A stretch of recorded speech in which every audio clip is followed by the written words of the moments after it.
What do you see coming out of this Eastern region? Who are your sleepers? Who are you keeping an eye on in the tournament? All right, let me pull up my bracket real quick. Yeah, please. Do it.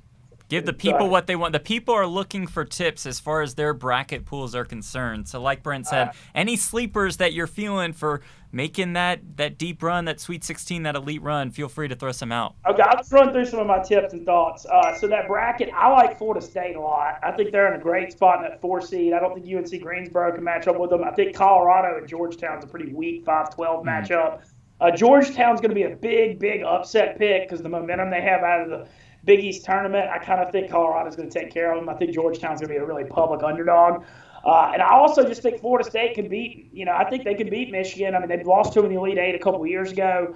I think that's a matchup they could match up well, or LSU or St. Bonnie. So I actually have Florida State to make the Final Four out of this regional as the 4 seed. On the other half of the regional, I think Bama is very good. I mean, I think Nate Oates has done a phenomenal job. They rely a lot on the 3-point shot, but they're good, but I don't know if they're Final Four good. I think Texas, the upset pick people aren't seeing, I think Abilene Christian's got a shot against Texas. Wow. They're a 9-point underdog. They're a 9-point underdog, but they're 23-4. This is a once-in-a-lifetime dream spot for a Texas private school to play Texas in the NCAA tournament. And I think Texas, like a lot of times, man, I think they may be right for the pick and coming off that Big 12 Conference Championship. I think a lot of times you can kind of catch people. You see teams win conference tournaments and then lay eggs in the first round. I'm not saying Abilene Christian's going to win, but that's one I'm keeping my eye on.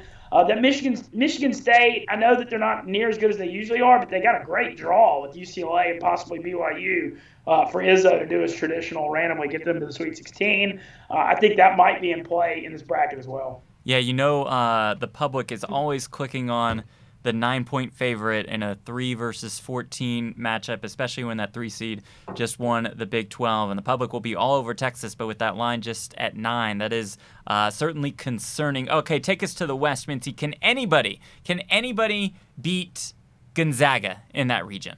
Not in this region. I think this is the weakest region. I think it's they got a great draw. Oklahoma, Missouri's been really inconsistent down the stretch. Oklahoma faded huge, including a horrible loss to Kansas State, who was wretched. So I think they got a great draw to make the Sweet 16. I don't believe in Creighton. They had the weird stuff going on with Coach McDermott with the racial comments or whatever. And then the way they played, I mean, that effort against Georgetown was just horrendous. Yeah, they're dead. They're dead. And then I actually think Ohio's got a shot against Virginia. Virginia's dealing with COVID issues right now. They're not even practicing. Ohio's a 7.5-point underdog. They got the MAC Player of the Year. I forgot his name. That's one that's at 4-13 I'm keeping an eye on. And then on the other side of the bracket, Kansas is dealing with some COVID issues right now. I think Oregon can make a run on the other side of that bracket. We've seen them. Dana Altman and Oregon have done really well in March the last few years. I know that they got beat by Oregon State in the conference tournament, but they're playing really well. Duarte is a hell of a player. And I think Iowa's a susceptible number 2 a little bit. They don't play any defense. I mean, they're talented with Luka Garza and Bohannon at point guard. And they've got some guys, but I just feel like they can be beat. I wouldn't be surprised to see Oregon make a Sweet 16 run, and I think Gonzaga's making the Final Four. All right, Gonzaga to the Final Four in the West. How about the South? And I think you've got to ask the same question that we did for Gonzaga. Can Baylor be defeated in that region?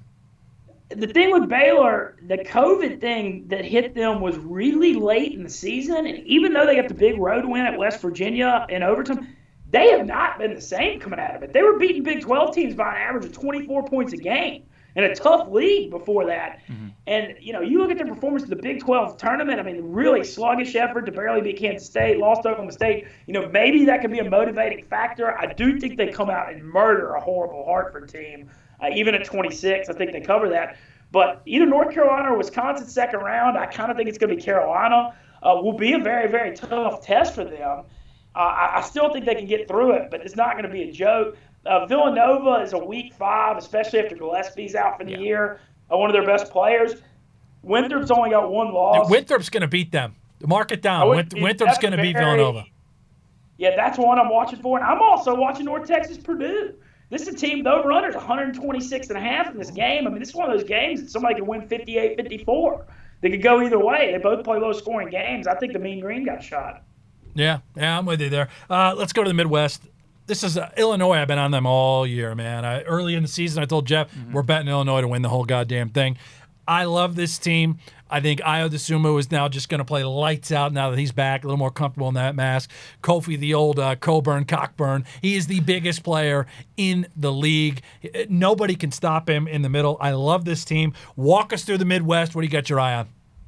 Man, I got my eye on a hopeful we get a Sweet 16 Illinois-Oklahoma State game for America.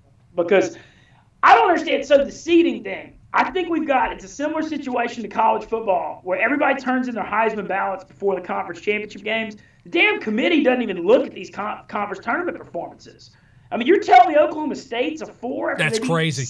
Six ranked teams in 19 days, including winning at West Virginia without Cunningham and beating them on a neutral floor twice in a week. And West Virginia got a 3 and they got a 4. I thought that was outrageous. Couldn't believe it. But I want to see Oklahoma State, Illinois in the Sweet 16 just because I think it'll be unbelievable. I love watching Cade Cunningham play basketball. That 8-9 matchup between Loyola Chicago and Georgia Tech's interesting. Tech might be dealing with some COVID issues now, I'm hearing too. But coming off an ACC championship, Loyola Chicago at 24-4. That one, I don't really know what's going to happen in that game, to be honest. I think Tennessee's a weak 5 seed. I watched them play a lot this year. They play good defense, but they suck on offense. I think they're overseeded. I'm not a believer. San Diego State, I think, beats Syracuse. I think Syracuse is a super public underdog. I kind of like San Diego State in that matchup. Clemson Rutgers is the worst game in the NCAA tournament. Neither team belong there. I think both of them. I watched them both play this year. I don't think they're good, either one of them, at all in that matchup. And then Houston, your thoughts on them? Are they a capable So Houston, see, here's the thing with Houston. They'll kill Cleveland State. They're awesome against inferior teams. Mm-hmm. They hold teams to 36% shooting, but you just worry about the step up in competition. I mean, you look at how much trouble Memphis gave them with their length and athleticism in both games recently. I mean, I think Houston's got a great draw to get to the Sweet 16, but West Virginia is so known for kind of blowing it in March. But, a Houston-West Virginia game is certainly an opportunity for West Virginia to get to the Elite Eight. But as far as, I think Illinois or Oklahoma State's going to the Final Four. I would lean Illinois, but gosh, I hate going against Cade Cunningham. We've seen how the tournament goes. One player can kind of put his team on his back. That matchup, I feel like, could go either way. Who's your champ, and then also what team do you maybe see a little bit of value on as far as the futures market is concerned for taking the title down? Okay, I think I got Gonzaga winning it. Yeah. I know it's a weak chalk thing, but a lot of it has to do with the fact that when I'm picking a champion, I feel like they're going to make the Final Four. I hate going out on a limb, taking a 4 or 5 seed to win it all that you have no idea if they're getting out in the second round. And so I've got my Final Four is Gonzaga, Florida State. I went Oklahoma State just for something different, and Baylor is my Final Four. And I got Gonzaga winning. I hadn't figured out if I'm picking Baylor or Oklahoma State. Probably going to pick Baylor. Gonzaga over Baylor is where I'm leaning. But I'm still in the process of finishing my brackets. Okay. So, Chuck, everyone's going to go Gonzaga, rightfully so. A lot of people – there hasn't been a team this good in college basketball in maybe a decade. Yeah. It's hard to even understand how good Gonzaga is. It will be interesting to see them play against some tougher opponents, right? Coming against when BYU is the toughest opponent in your league, and I'm not taking shots at BYU. Now let's play some of these Big Ten teams. Let's play some of these guys from the Big 12. Let's really see what you've got.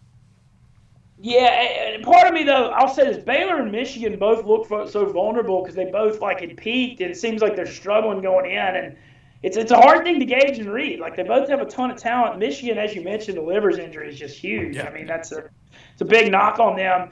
I love Baylor's 3 guards and the way they play defense and the way they shoot the 3.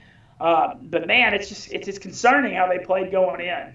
There's just no way around it. Baylor, North Carolina, second round could get wild too if that happens. I think so too. All right, let's wrap with going back to some poker. Hey, Florida State 9-1 to make the Final Four is my futures. Oh, okay. Perhaps that's 9-1. That's really good. In the I like Florida State a lot. I feel like the Barstool Sportsbook has the best futures odds of all time because a lot of times you're dealing with the offshore books and stuff. Those futures just get juiced so much that they're sucker bets. But on the Barstool Sportsbook app, man, I feel like every time I look at futures odds, it's like they're being too nice. Yeah, I think in Nevada we don't have the benefit yet, hopefully soon, of having a Barstool Sportsbook or a DraftKings. But I think Circa is comparable. Yeah, we get Circa. It's pretty good. We got casinos freaking everywhere. Things about that place. Oh, Circa is amazing. You Jeff come here, sleeps there. We'll go there, and it will be an amazing trip. Hey, everyone, this is No Gamble, No Future. All the sports betting, and Brent, really just all the pure degeneracy. You gotta risk it to get the biscuit. Like and subscribe. Please?